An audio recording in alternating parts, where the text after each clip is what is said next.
घने जंगल में कोमल चिड़िया अपने माता पिता के साथ रहती थी।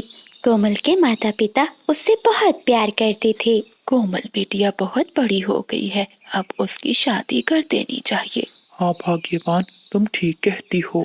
तो ठीक है, तुम आज ही जाकर बुलबुल से किसी अच्छे चिड़िया रिश्ते की बात करो। कोमल चिड़िया की माँ बुलबुल के पास जाती है। बुलबुल, मेरी बेटी कोमल अब बहुत बड़ी हो गई है, मुझे अपनी बेटी की शादी करनी है। तुम्हारी नजर में कोई अच्छा चिड़ा है जो मेरी बेटी को खुश रख सके? हाँ माँ जी, एक चिड़ा तो है, लेकिन वो दूसरे जंगल में रहता है। उसका पक्का लकड़ियों का घर है और जंगल में नौकरी भी करता है। आपकी कोमल बिटिया को बहुत खुश रखेगा। कोमल चिड़िया की माँ रिश्ते के लिए मान जाती है और कुछ ही दिनों में कोमल चिड़िया की शादी बंटी चिड़े से हो जाती है। कोमल चिड़िया के ससुराल में उसकी एक सास ही थी जो हमेशा बीमार रहती थी, इसलिए अब पूरे घर को कोमल चिड़िया ने ही संभाल लिया था। बंटी चिड़ा जंगल में लकड़ियाँ काटता तो कोमल चिड़िया घर के सारे काम करती थी। माँ जी उठिए, भोजन खा लीजिए। बहू, तू बहुत अच्छी है, कितनी जल्दी तूने पूरे घर को संभाल लिया है। कुछ दिनों बाद कोमल चिड़िया एक प्यारी चिड़िया बच्ची को जन्म देती है।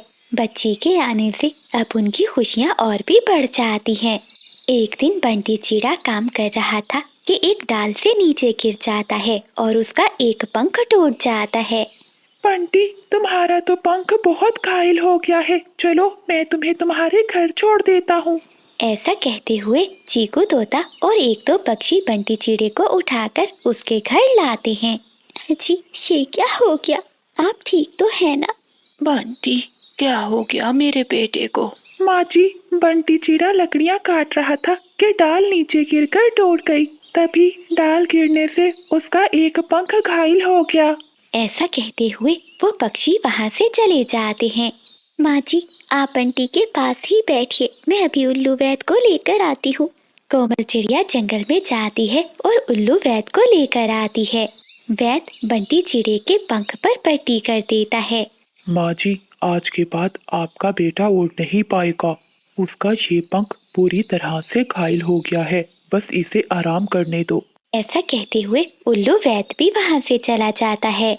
न जाने कैसी किस्मत है हमारी, मैं तो पहले ही घोंसले से उठ नहीं पाती और अब मेरा बेटा, न जाने क्या होगा इस घर का। माँ जी, आप चिंता नहीं करें, सब ठीक हो जाएगा। कुछ दिन बीत जाते हैं। अब चिड़िया के पास जो जमा किए हुए पैसे थे वो खत्म हो जाते हैं। अब मैं क्या करूं? मैं अपने भाई कव्वे से बात करती हूँ, वो जरूर मेरी मदद करेगा। ऐसा कहते हुए कोमल चिड़िया अपने मुंह भोले भाई कव्वे के पास जाती है। बादल भैया, दरवाजा खोलो। कव्वा दरवाजा खोलता है। क्या हुआ चिड़िया बहन, तुम यहाँ? भैया, मैं बहुत दुखी हूँ और उम्मीद लेकर आपके पास आई हूँ। फिर कोमल चिड़िया सारी बात बादल कव्वे को बताती है। चिड़िया बहन, तुम चिंता नहीं करो, मैं बहुत कोशिश करूँगा कि कबूतर की दुकान पर बंटी चिड़े को काम मिल जाए। ऐसे वो वहीं बैठा बैठा एक पंख से काम कर सकेगा। अगली सुबह बादल कव्वा कबूतर के पास जाता है और उससे बंटी चिड़े के लिए नौकरी की बात करता है। देखो कव्वे, मेरे पास पहले ही बहुत पक्षी हैं, अब मैं किसी और को यहाँ पर काम रखकर अपना बोझ नहीं बढ़ाना चाहता। ये सुनकर बादल कव्वा वहाँ से चला जाता है और वो अपने दोस्तों से भी बंटी चिड़े की नौकरी के लिए पूछता है, लेकिन कोई भी हाँ नहीं करता। आखिर में थक हार कर बादल कव्वा कोमल चिड़िया के पास आता है। कोमल बहन, मैंने चीचा जी के लिए जंगल में कई जगह पर नौकरी की बात की, लेकिन जंगल में कहीं भी नौकरी नहीं मिली। ऐसा कहते हुए कव्वा वहाँ से चला जाता है। कोमल, तुम मेरी चिंता नहीं करो, मैं चील के यहाँ मजदूरी का काम करूँगा। मैं अपने एक पंख से बोरी उठा लूँगा। लेकिन बंटी जी, आप कैसे कर पाएंगे? तुम मेरी चिंता नहीं करो, मुझे अपने घर को भी देखना है और माँ की दवाई भी लेनी है, मुझे जाना होगा। ऐसा कहते हुए बंटी चिड़ा चील के यहाँ मजदूरी का काम करने लगता है। दूसरी ओर बादल कव्वे की शादी जंगल की अमीर बिजली कव्वी से हो जाती है। शादी में बादल कापे को एक गाड़ी और बहुत सारे पैसे और जरूरी सामान मिलता है। मम्मा, मुझे भूख लगी है, मुझे भोजन दो। मीना बेटी, कहाँ से लाऊं भोजन? आपके पिताजी सुबह से गए हैं काम पर, अभी तक लौट कर नहीं आए। इतना भोजन भी नहीं है कि माँ जी को देकर उन्हें दवा दे सकूं। कोमल चिड़िया अपनी बेटी को रोता हुआ नहीं देख सकती थी। वो वहाँ से बादल कपे के पास जाती है। बादल भैया, मेरी बेटी बहुत भूखी है और सासू माँ की तबीयत भी ठीक नहीं है। बंटी जी तो सुबह से जाते हैं और रात को घर लौटते हैं, लेकिन फिर भी चील उन्हें कुछ पैसे ही देती है, जिनसे हमारे घर का गुजारा नहीं हो पाता। आप मुझे कुछ पैसे उधार दे दीजिए, मैं आपको जल्दी लौटा दूंगी। हाँ हाँ चिड़िया बहन, क्यों नहीं। ऐसे कहते हुए बादल कप्पा एक पोटली में पैसे डालकर चिड़िया को दे देता है। बादल भैया, आपका बहुत बहुत धन्यवाद, आपने हमारी मुश्किल समय में मदद की। कोमल बहन, जब भी तुम्हें किसी चीज की जरूरत हो तो मेरे पास चली आना। फिर कोमल चिड़िया वहाँ से चली जाती है। पीछे बिजली कवि खड़ी ये सब बातें सुन रही थी। वो बहुत गुस्से में बादल कवि से कहती है, अरे तुमने चिड़िया को पैसे क्यों दिए? जब देखो वो रोती हुई तुम्हारे पास ही आती है। मुझे तो लगता है वो झूठ मूठ का नाटक करती है ताकि तुम उस पर तरस खाकर उसे पैसे देते रहो। मैं अच्छे से ऐसे गरीब पक्षियों को जानती हूँ, लूटने के बहाने हैं सब। बिजली, तुम चुप कर जाओ। जीजा जी का पंख कट जाने के बाद ही वो मेरे पास मदद के लिए आई है। वो मुझे बचपन से अपना भाई मानती है। अगर ऐसी मुश्किल में मैं उसके काम ना आ सका तो मैं कैसा भाई हुआ? तुम्हें समझ में क्यों नहीं आता? वो तुम्हें बस लूट रही है। बिजली कवि हर समय अब बादल कवि से लड़ती रहती थी। एक दिन कोमल चिड़िया अपने पति बेटी के साथ कपों के घर आती है। बादल भैया, आपका बहुत बहुत धन्यवाद, आपने हमारी मुश्किल समय में मदद की। मैं आपके पैसे लौटाने आई थी। नहीं नहीं चिड़िया बहन, ये पैसे तुम ही रखो। क्यों पति जी, तुम्हें पैसों की क्यों जरूरत नहीं है? क्या तुम्हारे पैसे पेड़ पर उगते हैं? लाओ चिड़िया, मुझे दो। ऐसा कहते हुए बिजली कवि पैसे ले लेती है और रसोई में जाकर भोजन बनाने लगती है। सुन लो बादल, बस आज का दिन, आज के बाद अगर ये पक्षी मुझे मेरे घर में नजर आए तो मैं यहाँ से चली जाऊंगी। फिर बिजली कवि भोजन लेकर बाहर आती है और उन्हें देती है। बंटी चिड़िया को भोजन बहुत पसंद आता है और वो बादल कप्पे का पड़ा हुआ भोजन भी खाने लगता है। अरे अरे बस करो, अपना भोजन खा लिया, ये भोजन मेरे पति का है। हाँ, वैसे भी तुम गरीब पक्षियों ने कभी ऐसा अच्छा भोजन थोड़ी ना खाया होगा। ये सुनकर बंटी चिड़िया की आंखों में आंसू आ जाते हैं और वो बहुत शर्मिंदा होता है। तभी बादल कप्पा वहाँ आ जाता है। क्या हुआ कोमल बहन, सब ठीक तो है ना? बिजली कवि गुस्से में वहाँ से चली जाती है। हाँ हाँ बादल भैया, सब ठीक है। चलो कोमल, घर चलते हैं। लगता है हमारी वजह से भाभी को बहुत तकलीफ हो रही है। ऐसा कहते हुए बंटी चिड़ा अपनी पत्नी और बेटी को लेकर वापस चला जाता है। कोमल, पैसे के बिना जिंदगी गुजारना बहुत मुश्किल है। मैंने सोच लिया है, आज के बाद तुम और मैं मिलकर काम करेंगे। जो पैसे जमा हुए हैं उनसे हम जंगल में अपना एक ठेला लगाकर चावल दाल का बिजनेस शुरू करेंगे। ऐसे वो पति पत्नी जंगल में एक ठेला लगाते हैं और दाल चावल जंगल में बेचने लगते हैं। देखते ही देखते उनके दाल चावल का ठेला जंगल में मशहूर हो जाता है। वो पति पत्नी दिन रात मेहनत करते हैं और बहुत जल्द बादल कप्पा अपनी पत्नी बिजली कवि के साथ रहता था। वो दोनों कवि बहुत लालची थे। उनके पास एक गधा था। वो कवि अपने गधे पर बहुत अत्याचार करते थे और उससे दुगना काम करवाते थे, लेकिन उसे खाने के लिए ठीक से चारा भी नहीं देता था। अब ये गधा बिल्कुल निकम्मा हो चुका है, जरा भी काम का नहीं रहा। पति जी, निकम्मा नहीं, बूढ़ा हो गया है। अब तो तुम्हें नया गधा लेना होगा, नहीं तो अनाज की बोरियां खुद ही उठानी पड़ेंगी। हाँ हाँ बिजली, नया तो ले लूं, लेकिन इस गधे का क्या करूं? ऐसा करो, इस गधे को नहला धोकर 2-3 दिन इसकी सेवा करो और फिर इसे बेच दो। हाँ, ये तुम ठीक कह रही हो। किसी को भी नहीं मालूम होगा कि ये गधा कैसा है। जंगल में दूसरी ओर बंटी चिड़ा अपनी पत्नी कोमल चिड़िया के साथ रहता था। भाग्यवान, मुझे कुछ भी समझ में नहीं आ रहा। हमने अपने गधे का कितना इलाज करवाया, लेकिन फिर भी वो मर गया। हाँ पति जी, अब करें भी क्या, हमारे लिए तो बहुत बड़ी मुश्किल हो गई है। हम मंडी में अनाज की बोरियां कैसे लेकर जाएंगे? मैं देखता हूँ, कुछ पैसे उधार लेकर नया गधा खरीद लेता हूँ। अगले दिन बंटी चिड़ा कबूतर चाचा से पैसे उधार लेकर जंगल की मंडी में जाता है, जहाँ बादल कौवा अपना गधा बेच रहा था। ले जाओ, 1000 में ये गधा ले जाओ। अरे, ये कौवा तो बहुत कम दाम में अपना गधा बेच रहा है। ऐसा सोचते हुए बंटी चिड़ा बादल कौवे के पास जाता है। कौवे भाई, आप ये गधा 1000 में बेच रहे हो, क्या वजह? इतना सस्ता क्यों बेच रहे हो? वो मेरी नौकरी परदेस के जंगल में लग गई है, इसलिए मैं अपने परिवार के साथ वहीं जा रहा हूँ। अब वहाँ इस गधे का क्या काम भला? बंटी चिड़ा ये सुनकर बहुत खुश होता है और वो कौवे से गधा खरीदकर अपने घर ले आता है। अगले दिन बंटी चिड़ा जब गधे पर बोरियां लाता है तो वो थोड़ी दूर चलकर बैठ जाता है। अरे, ये गधा बैठ क्यों गया? इतना तो वजन भी नहीं रखा मैंने। ये सब देखकर बंटी चिड़ा तोते वैद को बुलाता है। तोता वैद गधे को चेक करता है। बंटी, ये गधा तो बहुत बूढ़ा हो गया है और बीमार भी है, इसका तो इलाज करवाना होगा। बंटी तोते की बात सुनकर बहुत दुखी होता है। कोमल, ये हमारे साथ क्या हो रहा है? सोचा था एक नया गधा खरीदकर अपना काम बढ़ाऊंगा, लेकिन ये तो मेरे साथ धोखा हो गया। उस कौवे ने धोखे से मुझे ये बीमार गधा बेच दिया है। आप दुखी मत होइए और चिंता ना करें, ऊपर वाला सब ठीक करेगा।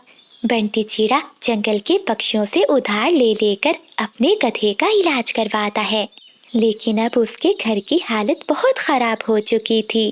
क्या करूं पत्नी, कुछ भी समझ में नहीं आ रहा। मैं ऐसे गधे को छोड़कर नहीं जा सकता, और अब इसके इलाज के लिए मेरे पास पैसे भी नहीं हैं। अब तो तुम्हारे भी सारे गहने बिक चुके हैं। तभी चिड़िया के घर के बाहर एक साधु उल्लू आता है। कुछ खाने को दो बेटा, ऊपर वाला तुम्हारा भला करेगा। ये सुनकर बंटी चिड़ा भोजन लेकर अपने आंगन में साधु उल्लू बाबा को देता है। उल्लू बाबा वही आंगन में बैठकर भोजन खाता है। बेटा, ये गधा कैसा है? लगता है बीमार है।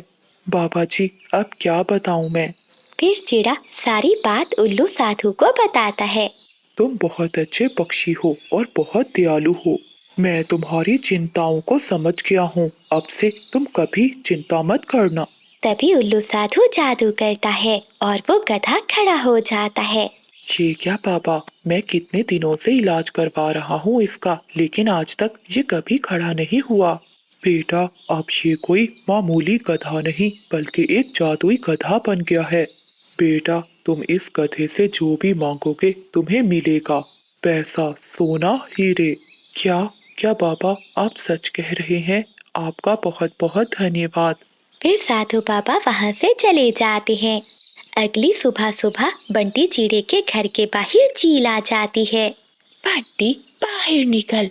चील की आवाज सुनकर बंटी चिड़ा और कोमल चिड़िया घर के बाहर आते हैं। जल्दी कर, मेरे पैसे निकाल। आज दूंगा, कल दूंगा, अब मैं और इंतजार नहीं कर सकती। मुझे आज के आज ही मेरे पैसे चाहिए। हाँ हाँ चील चाची, मैं शाम तक आपके पैसे लौटा दूंगा। ठीक है, देखती हूँ तेरी शाम कब तक होगी। ऐसा कहते हुए चील वहाँ से चली जाती है। पत्नी, चलो हम इस गधे से पैसे मांग कर देखते हैं। हाँ पति जी, चलिए। ए प्यारे गधे, हमें पैसे दे दो। कोमल चिड़िया के इतना बोलते ही गधे के मुंह में से पैसे निकलने लगते हैं। ये देखकर वो दोनों बहुत खुश होते हैं और वो पति पत्नी सारे पैसे उठा लेते हैं। शाम को बंटी चिड़ा चील चाची के पैसे लौटा कर आ जाता है। पति जी, जो मेरे गहने गधे के इलाज के लिए बिक गए थे, क्या मैं इससे बनवा सकती हूँ? हाँ भाग्यवान, देखो ऊपर वाले का चमत्कार। जिस गधे की वजह से तुम्हारे गहने मैंने बेच दिए थे, आज वही गधा तुम्हें गहने देगा। ए प्यारे जादुई गधे, मुझे गहने दे दो। चिड़िया के इतना कहते ही गधा अपने मुंह में से ढेर सारे गहने निकालने लगता है। ये देखकर चिड़िया बहुत खुश होती है। अब जब भी उनको पैसों की जरूरत होती तो वो गधे से मांग लेते थे। अब वो पति पत्नी जंगल में हर गरीब पक्षी की मदद करने लगते हैं। ये बात दूर दूर तक जंगल में फैल जाती है। बिजली, सुना है पास के जंगल में एक गरीब चिड़ा पक्षियों की मदद करता है। हाँ, तो सोच क्या रहे हो, बन जाओ ना गरीब। फिर बादल कौवा गरीब बनने का नाटक कर कर चिड़िया के घर जाता है। चिड़िया बहन जी, मैं बहुत गरीब हूँ। सुना है आप गरीब पक्षियों की मदद करते हैं। मेरी पत्नी बहुत बीमार है।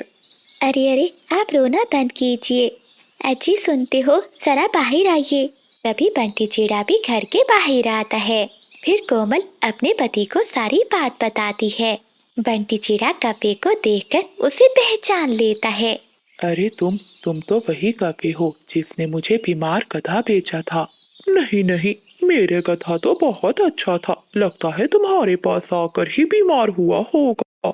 अच्छा, जो भी था, चलो मैं तुम्हारी पत्नी के इलाज के लिए तुम्हें पैसे दे दे। तेज बारिश में वो बूढ़ी कौवी अपना सामान लिए सागर वाले जंगल से गुजर रही थी। बारिश तो बहुत तेज है। अगर ऐसी बारिश में मैं भीगती रही तो बूढ़ी जान कब तक जिंदा रह सकती हूँ। अब तो मुझे कोई ना कोई आसरा तो ढूंढना ही होगा। वो बूढ़ी कौवी अपना सामान लिए फिर से उड़ती है। बिजली, आज तो रसोई से बहुत अच्छी खुशबू आ रही है। क्या बना रही हो तुम? तभी बिजली कौवी रसोई से खिचड़ी लेकर बाहर आती है। बादल जी, खुशबू कैसे ना आती, बिजली ने पहली बार खिचड़ी जो बनाई है। वाह वाह बिजली, परंतु ये चावल कहाँ से आए? आने कहाँ से थे भला, चीकू तोते के घर से चुरा कर लाई हूँ। आज मेरा ऐसी तेज बारिश में खिचड़ी खाने को बहुत मन कर रहा था। अब जल्दी से खा लो वरना खिचड़ी ठंडी हो जाएगी। वो दोनों पति पत्नी खिचड़ी खाने लगते हैं तो दरवाजे पर दस्तक होती है। बादल जी, इस समय अब कौन आ गया है? ऐसी तेज बारिश में भी पक्षियों को अपने घरों में आराम नहीं आता। फिर वो दोनों पति पत्नी घर के बाहर आते हैं। कौवों, मेरी मदद करो, बारिश बहुत तेज है। बारिश रुकने तक मुझे अपने घर में आश्रय दे दो। ना बुढ़िया, हमारा घर तो पहले ही बहुत कमजोर है, हम तुझे अपने घर में नहीं रख सकते। बेटी, मैं अपने घर जा ही रही थी कि रास्ते में बारिश शुरू हो गई। अब तो रात भी बहुत हो चुकी है। मेरा घर पहाड़ों के दूसरी दिशा में है। अगर इस समय मैं चली भी गई तो पहाड़ों वाली चीलें मुझे खा जाएंगी। कृपया करो और मुझे आज रात अपने घर में आश्रय दे दो। देख बुढ़िया, अब तो चली जा, हमारे घर में तेरे लिए कोई जगह नहीं है। चलो बादल जी, हमारी खिचड़ी ठंडी हो रही है। ऐसा कहते हुए वो कौवे दरवाजा बंद कर लेते हैं और वो बूढ़ी कौवी बारिश में ही भीगती रहती है।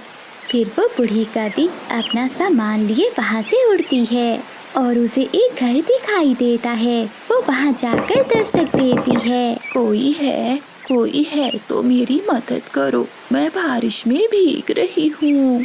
अरे, ये इस समय कौन आ गया है? जरा जाकर देखती हूँ, शायद कोई मुसीबत में हो। फिर चांदनी चिड़िया अपने घर के बाहर आती है।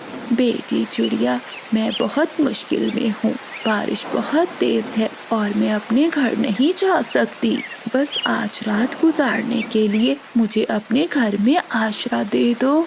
माँ जी, इसमें पूछने वाली कौन सी बात है, आप अंदर आ जाइए। फिर चांदनी चिड़िया बूढ़ी कौवी को अपने घर में ले जाती है। चिड़िया, तुम्हारा बहुत बहुत धन्यवाद जो तुमने मेरी मदद की। नहीं माँ जी, ऐसी कोई बात नहीं, आप ये दाना खा लीजिए, आपको भूख लगी होगी। फिर बूढ़ी कौवी भोजन खा लेती है। फिर वो दोनों सो जाती हैं। अगली सुबह बारिश भी रुक जाती है। चिड़िया बेटी, तुम बहुत अच्छी हो, मैं तुम्हें कुछ देना चाहती हूँ। ये लो, ये सेब का बीज है, तुम इसे अपने आंगन में दबा देना और देखना बहुत जल्दी बहुत बड़ा सेब का पेड़ लग जाएगा। ऐसा कहते हुए वो बूढ़ी कौवी वहाँ से चली जाती है। फिर चांदनी चिड़िया वो बीज अपने आंगन में बो देती है। अब मैं जल्दी से भोजन ले आती हूँ, कहीं फिर से बारिश न शुरू हो जाए। फिर चांदनी चिड़िया भोजन की खोज में चली जाती है। बिजली कभी अपने घर के बाहर बैठी हुई थी। वो देखकर हैरान होती है। बादल, बादल जी जल्दी आओ, जरा देखो। बादल कव्वा जल्दी से बाहर आता है। क्या हुआ बिजली, क्यों इतनी सुबह सुबह शोर मचा रही हो? सोने भी नहीं देती। वो देखो बादल, चिड़िया के आंगन में कितना बड़ा सेब का पेड़ है और उस पर लाल लाल रंग के सेब भी लगे हुए हैं। बिजली, ये कैसे हो गया? कल तो यहाँ एक पत्ता भी नहीं था और आज ये सेब का पेड़। चलो पास चलकर देखते हैं। फिर बिजली और बादल चिड़िया के सेब के पेड़ के पास जाते हैं और वो कुछ सेब तोड़कर खाने लगते हैं। बिजली, ये सेब तो बहुत मजे का है। बादल, मुझे लगता है कि चिड़िया को इस पेड़ का पता नहीं है, तभी तो वो भोजन लेने गई है। अगर उसे पता होता तो वो भोजन लेने क्यों जाती? हाँ बिजली, तुम ठीक कह रही हो, लेकिन अब हम उस चांदनी को ये पेड़ नहीं लेने देंगे। फिर वो दोनों पति पत्नी उसी पेड़ पर अपना एक घोंसला बना लेते हैं। शाम को चिड़िया जब दाना लेकर वापस आती है तो वो सेब के पेड़ को देखकर बहुत हैरान होती है। अरे, ये तो मैंने सुबह ही सेब का बीज लगाया था, इतनी जल्दी ये पेड़ भी उग गया। ये जरूर जादुई सेब का पेड़ होगा। चिड़िया पेड़ के नीचे बैठी हुई थी, तभी वो कौवे भी वहाँ आ जाते हैं। अरे ओ छोटी चिड़िया, यहाँ क्या कर रही हो? चलो जाओ यहाँ से। क्या मतलब बिजली, ये पेड़ मेरा है और मैंने ही सुबह इसका बीज बोया था। चांदनी, इस पेड़ पर हमने अपना घोंसला बनाया है और आज से ये पेड़ हमारा है। चली जाओ यहाँ से, वरना मार मार कर पंख तोड़ दूंगा मैं तुम्हारे। चांदनी चिड़िया तो पहले ही बहुत भोली भाली थी। वो कौवों से डर जाती है और वहाँ से चली जाती है। ऐसे ही कुछ दिन बीत जाते हैं। एक दिन वो बूढ़ी कौवी फिर से चिड़िया के पास आती है। माँ जी, आप तो वही है ना जो मुझे सेब का बीज देकर गई थी? हाँ बेटी, मैं वही कौवी हूँ, लेकिन बेटी उस पेड़ पर तो कौवे सो रहे हैं। बेटी, वो कोई साधारण बीज नहीं था, वो एक जादुई बीज था। फिर चांदनी चिड़िया सारी बात बूढ़ी कौवी को बता देती है। बेटी, ये कौवे बहुत चालाक हैं, इन्हें सबक सिखाना ही होगा। बेटी, ये लो कुछ बीज, ये तुम अपने आंगन में डुबा देना, फिर देखना उन कौवों को सजा मिल जाएगी। ऐसा कहते हुए वो बूढ़ी कौवी वहाँ से चली जाती है। फिर चांदनी चिड़िया उन बीजों को अपने आंगन में डुबा देती है। थोड़ी देर बाद वहाँ ढेर सारे फलों के पेड़ लग जाते हैं। चिड़िया ये देखकर बहुत खुश होती है, लेकिन बिजली और बादल तो जल रहे थे। बादल जी, ये क्या? चिड़िया के पास तो हर फल के पेड़ उग गए हैं और हमारे पास ये एक सेब का पेड़ ही है। बिजली, अब जंगल के सभी पक्षियों को पता चल गया है कि हमारे पास ये सेब का पेड़ ही है। बादल जी, अगर वो पेड़ हमारे नहीं हो सकते तो हम उन पेड़ों को काट देंगे। हाँ बिजली, ये ठीक है, रात होते ही हम ये पेड़ काट देंगे। ऐसे उस छोटी चिड़िया के पास एक भी पेड़ नहीं बचेगा। रात होते ही कुल्हाड़ी लेकर वो कौवे चिड़िया के फलों के पेड़ों के पास आ जाते हैं। जैसे ही बादल कौवा कुल्हाड़े से पेड़ काटने लगता है तो वो पेड़ की कुछ शाखाएं कौवों को मारने लगती हैं। अरे ये क्या? ये पेड़ तो हमें मार रहे हैं, छोड़ दो, हमें छोड़ दो। हाँ पेड़ जी, हमें छोड़ दो, हम यहाँ से दूर चले जाएंगे, छोड़ दो हमें। किसी तरह से अपनी जान बचाकर वो कौवे वहाँ से भाग जाते हैं। अरे ये क्या पक्षियों, हमने तो सोचा था कि नए जंगल में जाएंगे, वहाँ भोजन की परेशानी नहीं होगी, परंतु इस जंगल में ना फल है और ना ही सब्जियाँ। हाँ बादल भैया, अब हमें भोजन लेने के लिए रोज फिर से दूर ही जाना पड़ेगा। चीकू, ये तो बहुत गलत है, हम रोज भोजन लेने भला कहाँ जाएंगे? देखो बिजली बहन, हम इस समस्या का कोई ना कोई हल तो ढूंढ ही लेंगे, परंतु अभी दोस्तों हम सबको अपने मजबूत घर बनाने होंगे, क्योंकि बारिश का कुछ भी नहीं पता कि कब हो जाए। शाम हो जाती है। शाम तक सभी पक्षी जंगल में अपने अपने मजबूत लकड़ियों के घर बना लेते हैं। रात हो जाती है।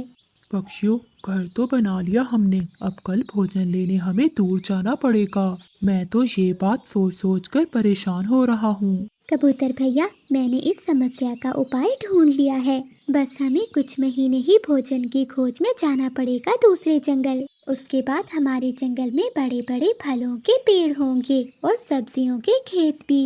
अच्छा, मानो क्या है उपाय?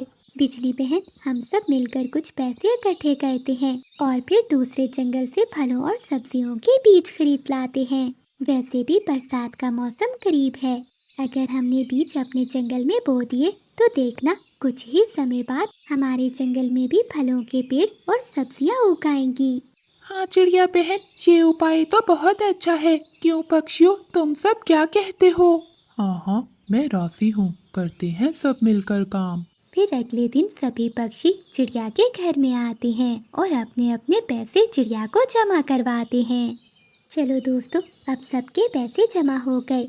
अब मैं और कबूतर भैया जाकर दूसरे जंगल के पक्षी से बीज खरीद लाते हैं। फिर मानो चिड़िया और कबूतर दोनों पहाड़ों के रास्ते दूसरे जंगल बीज खरीदने चले जाते हैं। शाम तक वो बीज खरीद कर वापिस आ जाते हैं। चलो दोस्तों, बीज तो आ गए हैं, अब हम सबको मिलकर मेहनत करनी होगी। फिर वो सारे पक्षी मिलकर मेहनत से जमीन में बीज बो देते हैं। अरे बिजली, कहाँ फंस गया मैंने कभी इतनी मेहनत नहीं की। हाँ बादल जी, बीज को बोते बोते मेरी कमर भी अटक गई है। अरे बादल और बिजली, बातें कम करो, काम ज्यादा करो, क्योंकि हमें अभी बहुत काम करना है। कुछ ही घंटों में वो सारे पक्षी मिलकर जमीन में सारे बीज बो देते हैं। अगले दिन जंगल में जोरदार बारिशें शुरू हो जाती हैं। सभी पक्षी बारिश से बहुत खुश थे, क्योंकि बारिशों के पानी से उनके बोए हुए बीजों में से नन्हे नन्हे पौधे निकल रहे थे। ऐसे ही कुछ महीने गुजर जाते हैं। सभी पक्षियों की मेहनत अब रंग ले आई थी।